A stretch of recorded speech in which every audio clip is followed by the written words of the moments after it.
doing everything, managing the kids, carrying the mental load, delivering at work. And you're waiting for him to notice, to step up, to see that you're just drowning. Love means never having to ask for fairness. I believed that for 20 years. Then my marriage imploded, and I finally understood what that belief actually cost me. In the next few minutes, I'm going to show you 3 beliefs that might be quietly draining your marriage, and the one shift I wish I had made much sooner. The courageous claim. Believing that love in your marriage means your partner should know how to be fair and know what you need without ever having to ask is one of the most exhausting and marriage-damaging beliefs an ambitious working woman can carry. And I completely get why you might believe it. You've been told your whole life that a good partner just knows that if he really loved you, he'd see how much you're doing and step up without a word. You've watched other couples, read the articles, and thought, this is what love is supposed to look like. But think about any of the high-performing partnerships that lasted in business, in healthcare, in creative work. The ones built to last, they're not running on mind reading. They're running on clear communication, stated needs, and radical trust. Resentment isn't a love problem, it's a communication problem. And if you don't solve it, resentment quietly erodes the trust and fairness your marriage needs to survive. Now, one note before we go further. The framework that I'm about to share assumes a marriage with goodwill on both sides. And if that's not where you are, that's a different conversation and a more important one. Before we talk about what to do differently, we need to talk about how you might have gotten here, because it wasn't an accident and it wasn't your fault. You were handed a set of beliefs about love and fairness that almost every woman carries, and nobody ever questions. And even if you've outgrown some of these, even if you know better, it's worth asking whether you're still living by them. I carried these beliefs for 20 years. Putting my husband and kids first wasn't a strategy. It was just who I was. It made me happy, and that felt right, noble even. But small resentments piled up quietly underneath the surface. I just kept going, and then my marriage imploded. It took years before I could honestly ask myself, how might I have gotten here? Not the whole story, because he had his role too. But this is the part I could actually learn from and act on. 3 beliefs I call the Fairness Fallacies, and I carried every single one. The first fallacy: if he loves you enough, fairness will be automatic. The cost: you stop asking for what you need and start waiting. Waiting turns into resentment. The second goes deeper, that what's fair is intuitively obvious. You should just see it. But most people define fairness by what they learned as children in completely different households. Nobody compares notes on that while dating.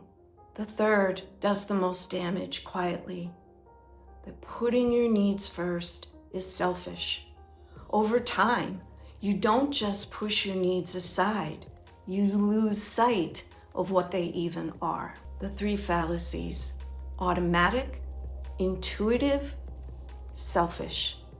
The beliefs I thought signaled true love were quietly doing the most damage. Here's what those 3 fallacies actually produced over time. The resentment trap. Not all at once, slowly, quietly, until one day you realize you're not just tired, you're resentful. And resentment in marriage is like a slow leak. By the time you notice it, a lot of trust has already evaporated. I remember one night, one of our kids woke up vomiting. My first thought wasn't just concern. It was, no daycare tomorrow. Someone had to stay home from work. When I asked my husband if he could do it, because I'd stayed home more recently than he had, his response amazed me.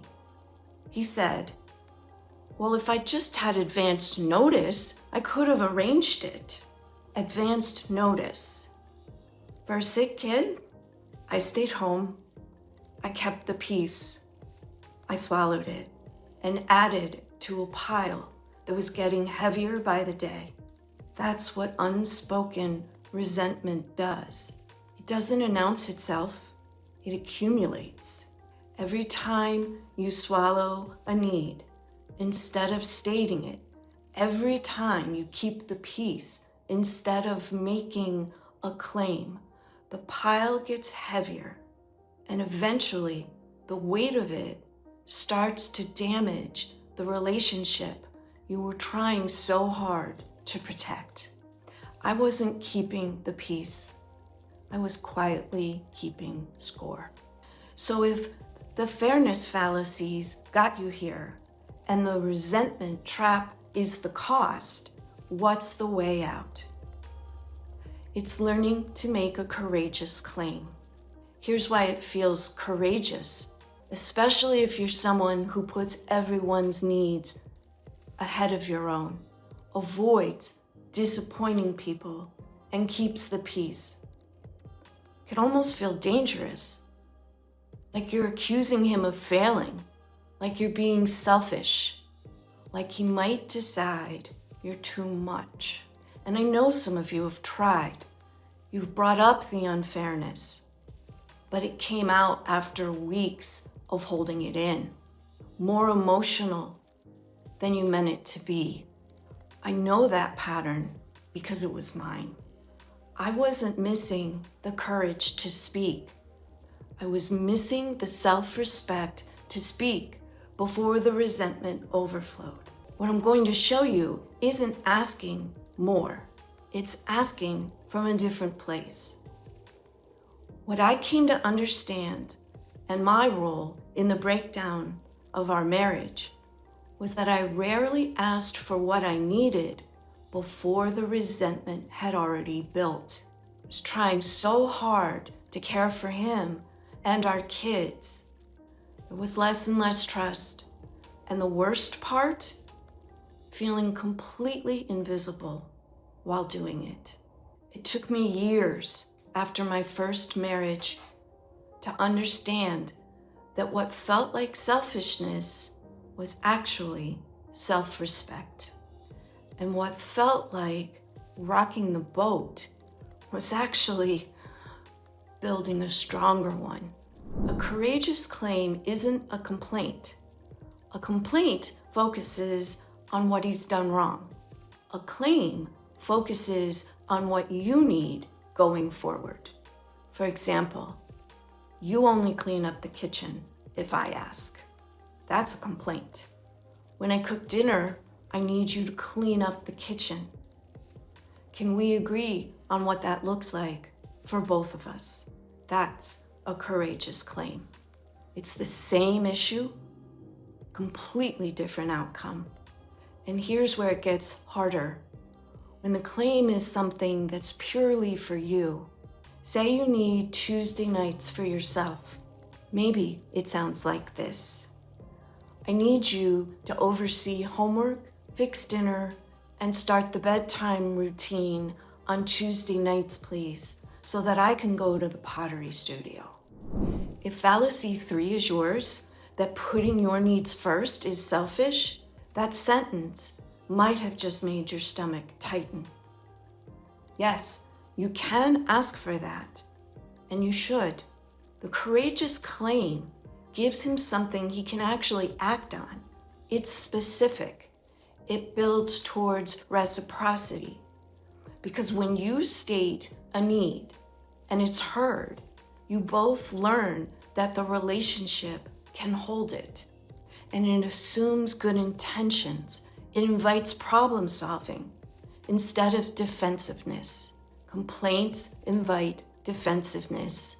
Claims invite conversation. The claim is your job. His response is the start of the negotiation and doesn't have to end the conversation. And if you've made claims clearly and nothing's changed, that's a different conversation and a more important one. My second marriage has the fairness fallacies nowhere in sight. With practice, my needs are stated clearly and calmly. His are too. For example, when we have family coming to stay, I say, I need you to help clean the guest room, cook the entree, and handle brunch the next morning. We can figure it out together because clearly asking means that there's something to figure it out. Here's the hard truth. 6 months from now, the pile gets heavier. A year from now, you're choosing between blowing up or going numb. You'll have kept the peace for so long, you've forgotten what you actually need. And the marriage you were trying to protect by staying quiet, it's been eroding the whole time. The woman who felt invisible, she found her voice, and so can you. If you're ready to stop carrying this alone, come join Ambitious and Well, where overwhelmed working moms start becoming energized leaders. It's free, and it's your next step. The link is in the description. I'll see you there.